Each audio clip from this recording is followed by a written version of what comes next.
अपनी कृपा दृष्टि हमेशा बनाए रखें। तो आज हम बात करेंगे कि दुर्गा सप्तशती का पाठ हम 9 नवरात्रों में कैसे करें, क्योंकि इसमें बड़ी दुविधा रहती है और समझ में नहीं आता कि हम 9 दिन तक, क्योंकि दुर्गा सप्तशती में 11 अध्याय होते हैं, तो हम कैसे उनको पढ़ें। बहुत सारी समस्याएं जो हैं वो सामने आती हैं कि इतना समय नहीं होता बहुत से लोगों पर। और देखिए, दुर्गा सप्तशती पढ़ने की अपनी अलग ही महिमा है। वो खुद में ही इतनी ज्ञानवान पुस्तक है कि आप अगर उसको पढ़ेंगे तो आप का घर आप एकदम भक्तिमय हो जाएंगे। और उसमें इतनी शक्ति है कि जब आप उसको पढ़ोगे तो एक अलग ही शक्तित्व जो है वो आप अपने अंदर महसूस करोगे। तो मेरे पास देखिए यहाँ पर 2 दुर्गा सप्तशती हैं। एक छोटी है जिसके पन्ने आप देख सकते हैं काफ़ी ख़राब हो चुके हैं, लेकिन वो 15-20 साल से मेरे पास है, क्योंकि मैं माता रानी की पूजा करती हूँ तो मैं उसको रोज़ाना पढ़ती हूँ। इसके बाद मेरे पास ये दूसरी दुर्गा सप्तशती है जो बड़ी है और इसमें पूरी जानकारी दी गई है। इसकी शुरुआत है वो श्री दुर्गा जी की आरती से है। ये मैं नवरात्रों में पढ़ती हूँ। जब नवरात्रे आते हैं चैत्र के और शारदीय, तब मैं दोनों नवरात्रों में बड़ी दुर्गा सप्तशती पढ़ती हूँ, लेकिन मैं अपनी रोज़मर्रा की पूजा में छोटे वाली दुर्गा सप्तशती से पढ़ती हूँ। तो इसमें यहाँ पे दिया गया है समायाचना। इसमें देखिए, सप्तशती अध्याय से पहले आपको अर्गला श्रोत दिया है, कीलक श्रोत दिया है और समायाचना दिया है। क्योंकि देखिए, माता रानी के जो अध्याय हैं वो ऐसे नहीं है कि हमने सप्तशती खोली और हमने अध्याय पढ़ना शुरू कर दिया। इसमें इतना ये शक्तिवान पुस्तक है, या आप कह सकते हैं कि धर्म ग्रंथ है, कि इसको पढ़ने से पहले आपको अर्गला श्रोत और कीलक श्रोत जरूर पढ़ना चाहिए। और इसमें शुरुआत में दिया गया है मातेश्वरी दुर्गा के 108 नाम, भगवती के 32 प्रमुख नाम। ये तब होते हैं जब आप किसी तरह का संकल्प लिए रखते हैं, क्योंकि तांत्रिक विद्या भी जो है नवरात्रों में की जाती है। नवरात्रे होते हैं 9 रात्रि, इसमें तांत्रिक क्रियाक्रम भी बहुत चलते हैं। अगर आप लोगों को कुछ तांत्रिक जानकारी हासिल करनी होती है तब आप इनमें से देवी के नामों का संकल्प लेते हैं। यंत्र है, यंत्र आप बांध कर रखते हैं अपने घर में। और बाकी जो इसकी हमें शुरुआत करनी चाहिए वो हमें माता के ध्यान व प्रार्थना से करनी चाहिए। दूसरा इसमें दिया गया है देवी कवच।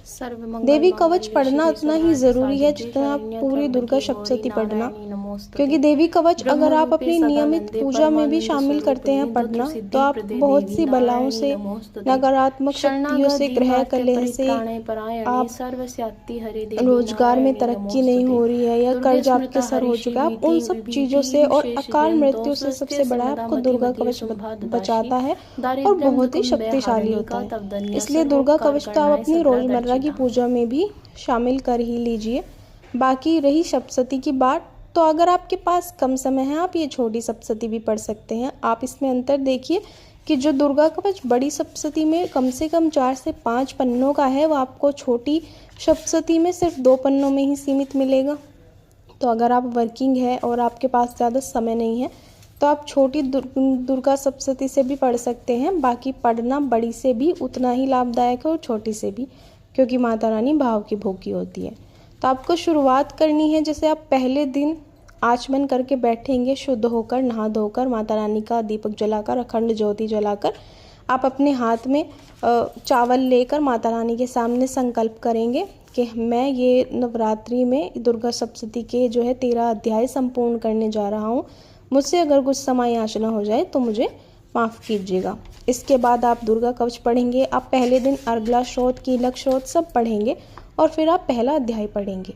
अब इसमें अध्याय 13 है और नवरात्रि 9 होते हैं। किसी के यहाँ अष्टमी के दिन पूजन होता है, किसी के यहाँ नवमी के दिन।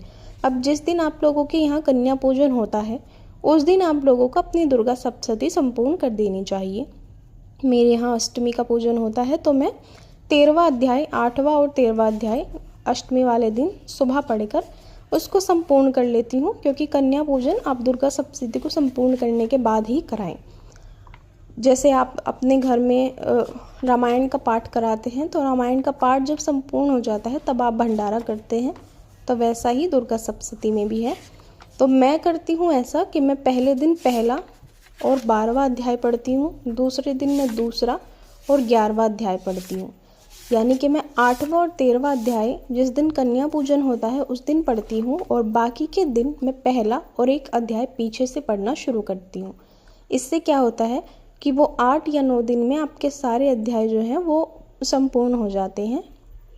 और बहुत से लोग ऐसे होते हैं कि वो एक ही दिन सारे अध्याय पढ़ते हैं, यानी कि 3 साढ़े 3 घंटे लग जाते हैं पूरी दुर्गा सप्तशती पढ़ने में।